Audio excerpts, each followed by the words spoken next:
Bonjour tout le monde. Avant de commencer, j'aimerais condamner les attaques terroristes qui ciblent la communauté juive, surtout à Montréal, mais ailleurs. L'antisemitisme, c'est un mal contre lequel nous devrions tous travailler et se battre chaque journée. La communauté juive est ciblée par les terroristes à travers le monde et c'est inacceptable que des terroristes ici au Canada font des fusillades des écoles ou des autres gestes de la haine qui ciblent cette communauté. Et je fais appel à tous les niveaux du gouvernement d'agir rapidement pour protéger la communauté juive et tous ses membres de cette violence. Et le Parti conservateur sera là toujours pour condamner le terrorisme et la haine et pour protéger les Juifs et tous les Canadiens. Donc, après 8 ans de Justin Trudeau, lui et les néo-démocrates n'en vaut pas le coup. Après 8 ans de Justin Trudeau, tout coûte plus cher. On a les taux d'inflation les plus élevés depuis 40 ans. Les taux d'intérêt augmentent plus rapidement que dans toute l'histoire monétaire de notre pays. Mais Justin Trudeau dit qu'il ne pense pas à la politique monétaire. Évidemment, ces politiques ont un impact sur les taux d'intérêt. Ces déficits inflationnistes forcent la Banque du Canada d'augmenter les taux. Et ce n'est pas selon moi, c'est selon le gouverneur de la Banque du Canada. Maintenant, on commence à entendre des histoires des familles qui perdent leur maison parce que les grandes hypothèques qu'elles ont pris il y a 2 ans commencent à coûter beaucoup plus cher. Justin Trudeau a dit que les taux d'intérêt étaient bas, donc il n'y avait pas de conséquences pour ces dettes. Mais ces déficits ont gonflé les taux. Donc les gens ne peuvent plus garder leur maison et payer leur hypothèque. Et en plus, il n'y a pas d'autres personnes pour acheter la maison parce que des autres Canadiens ne peuvent pas non plus payer ces taux. C'est une crise hypothécaire et immobilière qui est en train de se dérouler et qui va faire très mal aux familles canadiennes. Donc, il faut que Justin Trudeau renverse ses politiques inflationnistes et ses déficits massifs pour permettre la Banque du Canada de réduire les taux d'intérêt et permettre aux Canadiens de garder leur maison. Mais, qu'est-ce qu'il veut faire? Une deuxième taxe carbone qui s'applique au Québec avec l'appui du Bloc. Le Bloc veut radicalement augmenter les taxes de l'essence diesel et les taxes sur les fermiers. Seulement le Parti conservateur a le gros bon sens pour mettre fin à ces taxes et ces déficits inflationnistes. En plus, Justin Trudeau gonfle le prix des maisons en finançant les municipalités et leur bureaucratie qui empêche la construction. Les conservateurs ont le gros bon sens pour inciter les municipalités d'enlever la bureaucratie et les taxes pour permettre des entreprises de bâtir des maisons et des appartements abordables. Et on veut que ce soit dans des communautés sécuritaires. Après 8 ans de Justin Trudeau, le taux de criminalité a augmenté de 40 %. Ça, c'est les crimes violents. Les fusillades ont augmenté de 100 % parce qu'ils ciblent des chasseurs dans le Saguenay au lieu des vrais criminels au centre-ville.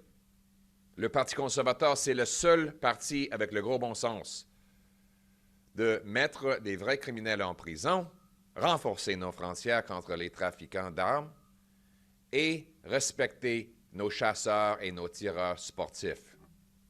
C'est ça le gros bon sens. Et c'est ce que nous allons faire quand je serai Premier ministre du Canada. Thank you very much, everyone, for being here. Before I begin, I want to reiterate my full and unequivocal condemnation of the terrorist attacks targeting Jewish Canadians, particularly in Montreal. Shootings at Jewish institutions, schools, synagogues, and other sites are meant to terrorize our wonderful Jewish people. Conservatives stand in full solidarity with the Jewish community as it faces these attacks.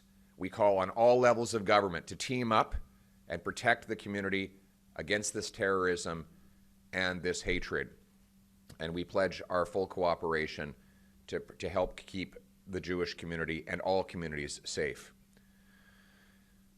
Now, after 8 years, Justin Trudeau and the NDP are not worth the cost. After 8 years, the NDP Liberal government has given us the highest cost of living ever, the fastest inflation in 40 years, the worst increases in interest rates in monetary history.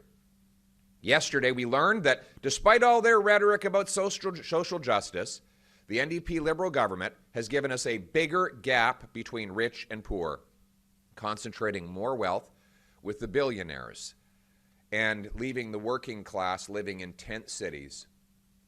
After 8 years of Justin Trudeau, 2 million people, a record-smashing 2 million people, go to a food bank in a single month. After 8 years of Trudeau and the NDP, the city of Halifax now has 35 homeless encampments. 35 in one city. After 8 years of Justin Trudeau, the cost of fuel is driving up the cost of everything. After 8 years of Justin Trudeau, housing costs have doubled. The rent has doubled, mortgage payments have doubled, and the needed down payment for a home have doubled. Housing costs in Canada are about 50 to 75% higher than in the United States. Toronto has the worst housing bubble in the world, according to UBS, and Vancouver has the third most overpriced housing market on planet Earth, according to Demographia, after 8 years of Justin Trudeau. After 8 years of Trudeau, it's more affordable to buy a 20-bedroom castle in Scotland than it is to buy a 2-bedroom apartment in Kitchener. After 8 years of Trudeau, it now takes 25 years for the average family to save up for a down payment on the average Toronto home. You used to be able to pay off a mortgage in 25 years. How things have changed after 8 years of Trudeau and the NDP. And what is his solution? His solution is to quadruple the carbon tax with the help of the NDP. That will raise the price of gas, heat, but also groceries. Because when you tax the farmer who grows the food and the trucker who ships the food, you tax all who buy the food. This, while a record-smashing 2 million people are forced to go to food banks, 7 million people are not eating enough to remain healthy. 1 in 5 skipping meals because they cannot afford the cost of food. That is why common sense conservatives introduced Bill C-234. This is a bill that takes taxes off farmers. Right now, Trudeau's tax applies to heating barns and drying grains. That means that our farmers have to charge more for energy. I have a mushroom farm in my riding that spends tens of thousands of dollars on carbon taxes alone. That has to go on the price of mushrooms that you buy at the grocery store. It forces more of our food production to be outsourced to foreign countries. Trudeau's carbon tax applied on the CO2 that a tomato farm in my riding has to release into its greenhouse, even though that CO2 doesn't even go into the atmosphere, it goes into the plant life, making Mexican tomatoes more affordable in my community than local tomatoes. How does that make sense to incentivize Canadians to buy tomatoes that have to be trucked and trained burning fossil fuels right across North America rather than buying the more environmentally friendly tomato from their local producer? Common sense conservatives have Bill C-234, which amazingly has passed the House of Commons against Justin Trudeau's opposition. It has now made it to the Senate. And encouragingly, common sense conservatives in the upper chamber have been able to work with some other senators to win some procedural votes on this bill, C-234. So the drama is now building because Trudeau has said he won't allow any more carve-outs to the carbon tax. We remember that just a few weeks ago, he carved out the tax on home heating for some people in regions where his support was plummeting and his caucus was revolting. But his environment minister says he will resign if there are any more carve-outs. He says, as long as I'm environment minister, there will be no carve-outs. That message to Justin Trudeau is very clear. He's going to have a cabinet resignation if this bill, C-234, passes the Senate. So what's going to happen? Well, the pressure is on. And today, I announce that the Common Sense Conservatives are launching a full-on campaign to push for Liberal senators to allow the passage of C-234 to take the carbon tax off farmers and food. We now know that Justin Trudeau's top ministers have been frantically calling senators, begging them to block this bill. My message to Canadians is, call your Liberal MP. Tell them to get Justin Trudeau out of the way. Tell them to call the PMO and have them announce that the Senate will be allowed to pass this bill. We can't have more taxes on our food when 2 million people are already forced to food banks and Canadians are forced to downgrade their diets. This is a common sense solution. It's a compassionate solution. And we pledge to work with all Canadians over the next weeks to mount a massive pressure campaign, just as we did on home heat, to take this tax off. So join with Common Sense Conservatives. Let's take the tax off so Canadians can feed their families. Thank you. We'll now have time for questions from the floor. Cosmin Georgia, True North. As of today, high-risk child sex offender Randall Hopley remains on the loose here in BC and is wanted on a Canada-wide warrant. He escaped from a Vancouver halfway house after a 6-year sentence, and despite the parole board finding he violated his suspension order, no new charges were pressed. So what assurances do you have for Canadian parents? None. I'm afraid, I wish I could give you assurances, but unfortunately, when we have a Trudeau's catch and release justice system allows repeat violent, dangerous predators to live in halfway houses, then there is no assurance of safety. This is the system Trudeau has created. He has deliberately allowed the most violent and dangerous, prolific offenders to be released again and again and again, either on same-day bail, early parole, or into halfway houses where they can simply walk out the door and go forth to terrorize and destroy lives. And that is why after 8 years of Trudeau, with the support of the NDP, violent crime is up 40%. A common sense conservative government will keep repeat violent offenders behind bars so that all of our people can be safe. Thank you. Next question. Hi, Chuck Chang from the Canadian Press. Thank you for taking our question. The Liberals has put forward a bill regarding banning the use of replacement workers in industries where the federal government has jurisdiction. I was wondering, do you support this legislation? Do you support the banning of the use of replacement workers in these type of strike or lockout settings? Thank you. Thank you for your question. We're going to study the legislation. I never take a position before I have had a chance to actually look at what's written down on paper. But what I can tell you is this. We've seen a massive increase in strikes. And frankly, I don't blame the workers who are voting for strikes right now. Because after 8 years of Trudeau, inflation is raging out of control. Whenever you have raging inflation, you have strikes. Why? Because workers have to fight tooth and nail to recover their lost purchasing power on their paychecks. Inflation causes strikes. And what's happening is that the very wealthy have benefited from inflation as they've concentrated, as their assets inflate in value, while the working poor have had their paychecks robbed from them. You know, with roughly 12% inflation in the last 2 years, that's like a 12% pay cut. How are people supposed to pay their bills? So it's no wonder that workers are going on strike to try and protect their purchasing power, feed their families, pay their mortgages, and heat their homes.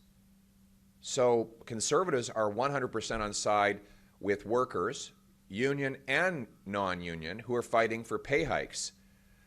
A common sense conservative government will axe the carbon tax to bring home lower gas, heat, and grocery bills. We will cap spending and cut waste to get rid of the inflationary deficit so we can bring down interest rates. We will remove the government bureaucracy and taxes so that builders can bring homes that Canadians can afford. In other words, under a common sense conservative government, workers will pay less and bring home more. Oui. Merci. Après, on sait pourquoi il y a une grande augmentation dans le nombre de grèves à travers le pays. Parce qu'après 8 ans de Justin Trudeau, l'inflation est le pire dans 40 ans. L'inflation, ça cause des grèves. Évidemment, les travailleurs doivent récupérer ce qu'ils ont perdu. Dans 2 ans, il y a eu à peu près 12% d'inflation. C'est une réduction de votre chèque de paie de 12% dans le pouvoir d'achat. Donc, la misère que Trudeau cause avec l'inflation force les travailleurs d'aller en grève.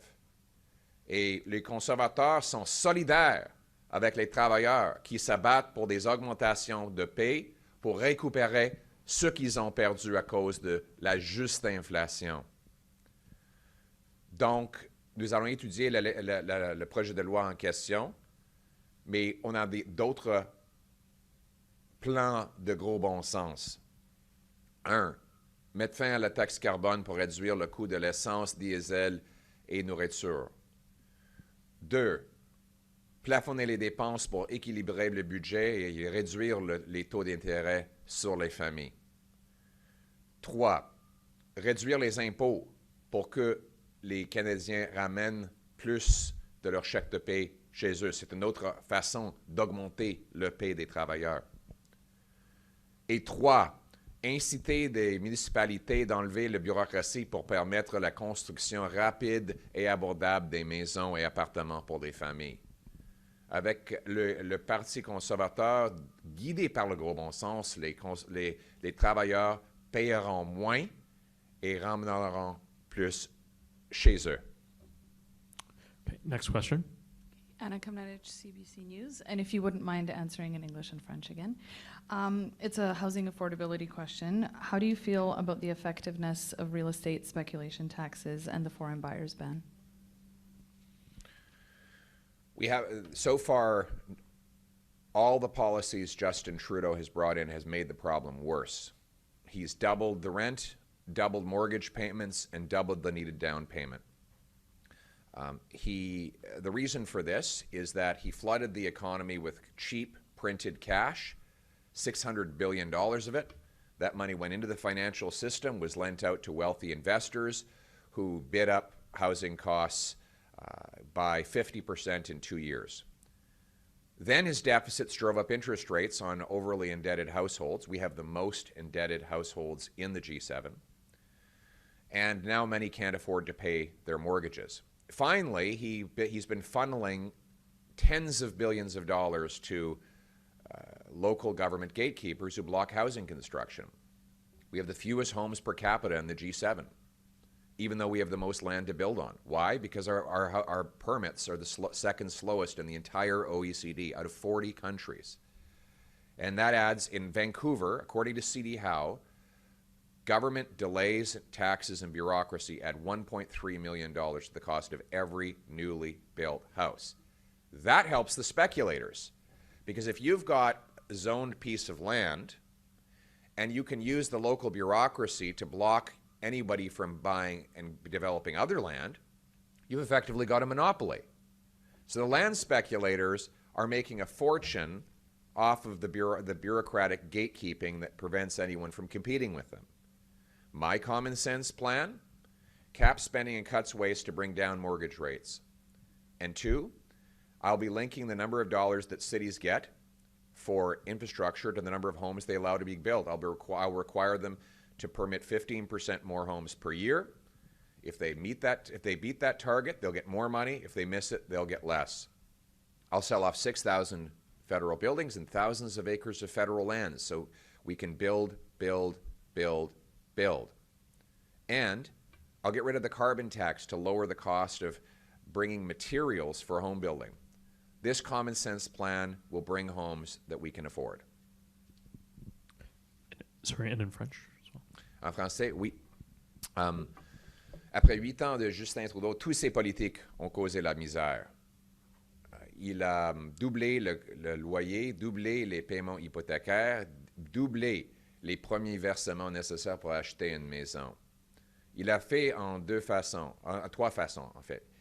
Premièrement, il a gonflé les prix en imprimant 600 milliards de dollars, ce qui a inondé le système financier avec l'argent que les investisseurs ont pu emprunter pour acheter des maisons et augmenter leurs prix. 2, les déficits inflationnistes ont augmenté les taux d'intérêt sur le dos des Canadiens qui sont les plus endettés parmi les familles du G7. Et 3, ils continuent de verser des dizaines de milliards de dollars aux municipalités pour gonfler les bureaucraties qui empêchent la construction.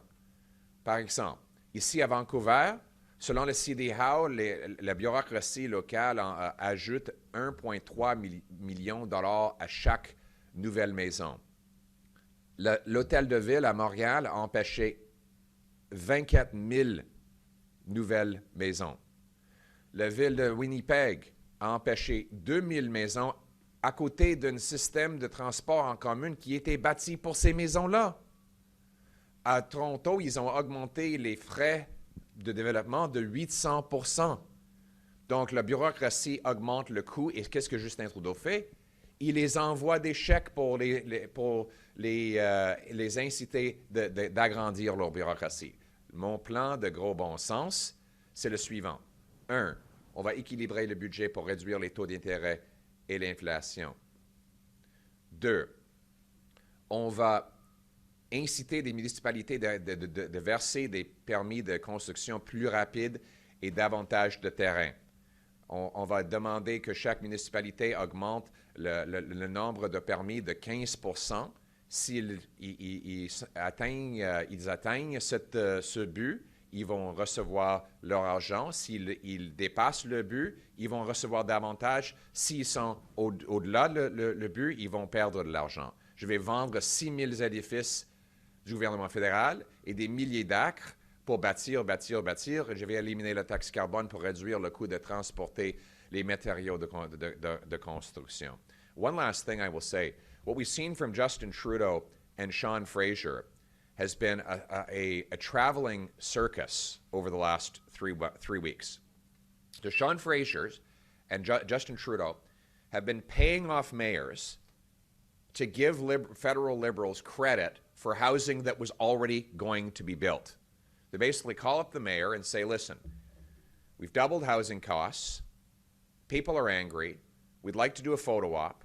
We'll give you $25 million if you'll let us come take credit for housing that you were going to build anyway. And of course, the mayors will take the money for one photo op, one day's work, it's not a hard bargain to make. But look at the actual construction.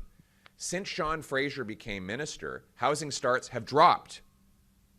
2 years after they created the Housing Accelerator Fund, it has not completed a single solitary house. And in Sean Fraser's home province, there are now 35 homeless encampments. His province, the housing minister's own province, in Halifax, 35 homeless encampments. We didn't have this before Trudeau and Fraser, and we won't have it after they're gone. Okay, next question. Jennifer Maher, Radio-Canada, vous avez appelé les différents niveaux de gouvernement à se rassembler pour protéger les Juifs et tous les Canadiens. Mais vous, personnellement, est-ce que vous souhaitez faire un appel au calme contre le racisme et la violence en général au pays? Absolument. En anglais et en français, s'il vous plaît. Oui. Je fais appel à tous les Canadiens de respecter la liberté de leurs concitoyens. Vous pouvez tenir n'importe quelle opinion par rapport à ce qui se passe en Moyen-Orient. C'est votre droit. Mais vous n'avez pas le droit d'attaquer des autres Canadiens.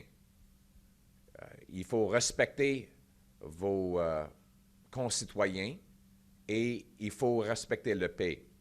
Le terrorisme n'est pas acceptable et nous devrions agir rapidement pour arrêter et mettre en prison tous ceux et celles qui participent dans le terrorisme ici au Canada. Conservatives call for Canadians to remain united and to avoid importing the violence we see around the world into our country. You can have any opinion you want about what's happening in the Middle East. That's your business. But you do not have the right to attack your fellow Canadians. That is not acceptable, and conservatives call for anyone who's been involved in these terrorist attacks to be immediately arrested and jailed. All levels of government should work to protect Canadians against this terrorism. Antisemitism is an age-old evil.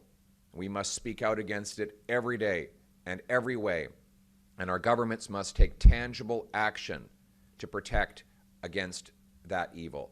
I should also add that we should immediately ban all terrorist organizations in Canada. I believe that some of this terrorism has been incited by the IRGC, which is the Iranian government's terrorist arm. Conservatives have been calling for the IRGC to be banned for years. Trudeau continues to allow them to live in peace and comfort and while they incite and instigate terrorism on our soil. Ban these terrorists and send the tyrants from Tehran that are living in this country back where they came from. We should have no time, no patience, and no room for IRGC terrorists here in Canada. Thank you. Oh, Oui.